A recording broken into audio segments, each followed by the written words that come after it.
Hi everybody, this is Calvin from DataGroomr. Today I'll be talking about how DataGroomr detects and handles duplicates within Salesforce. Central to DataGroomr is these three products: Trimmer, Brusher, and Importer.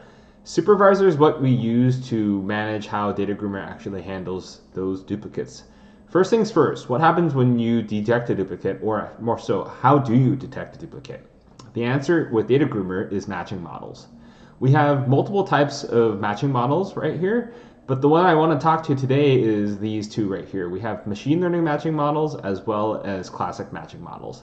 Classic matching models are really useful for when you want to do exact matching on fields inside of your records. So for example, if you want to match only when two records are exactly spelled, or if their city name and street names are completely the same, classic matching models are really useful.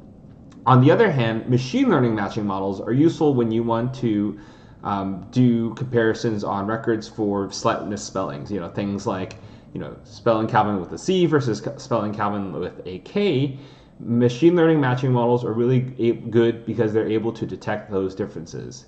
And central to the operation of a machine learning model is the actual training process. You'll notice that I've created already the account machine learning model. Press open. DataGroomr is going to ask you whether these two records are duplicates. And what you're doing right now is actually telling DataGroomr to learn, telling it whether these accounts are duplicates or not. And based on that, it will be able to train itself. We recommend that you do 5 sets of yeses and 5 sets of no's for every single field inside of each record that you're looking to analyze. So in this case, we got 5. So we're going to be asking for 25 yeses and 25 no's. After we've determined what is a match or not, how do we actually deal with them? Well, the answer is through the usage of master record rules. Master record rules allow you to choose which records are kept when two duplicate records are found.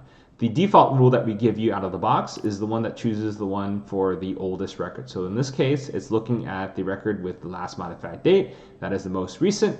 We're going to set that to the record that we choose. If there's a tiebreaker, say for instance, if you modify 2 records at the same time on the same date, then it's going to actually sort by the created date. And again, it works on a standard sorting system very similar to online shopping or sorting for files inside of your Salesforce instance.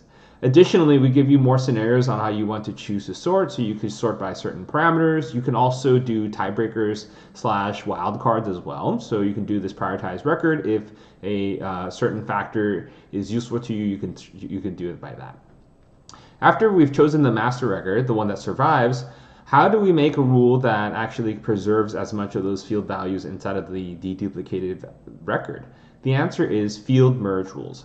Field merge rules allow you to fill in fields inside of your master record from fields within your non-surviving records. So in this rule, we are looking for empty fields within the master record, and it's going to fill in those fields if they're empty, and it's going to pull it in from the record that has the most recent created date. Clicking on this drop-down, you can also choose it so that it pulls it in from the last modified date. If you go into this edit button within the rule preview and actually remove some of these account names and hit run, you'll notice that this master record is pulling in the account name from the record that is most recently modified. In this case, it's this D record right here. I hope that helps. If you have any more questions, please do feel free to reach out to us at help.datagroomr.com. I'll be more than happy to jump into a call with you and clear things up. Thank you very much and have a great rest of your day.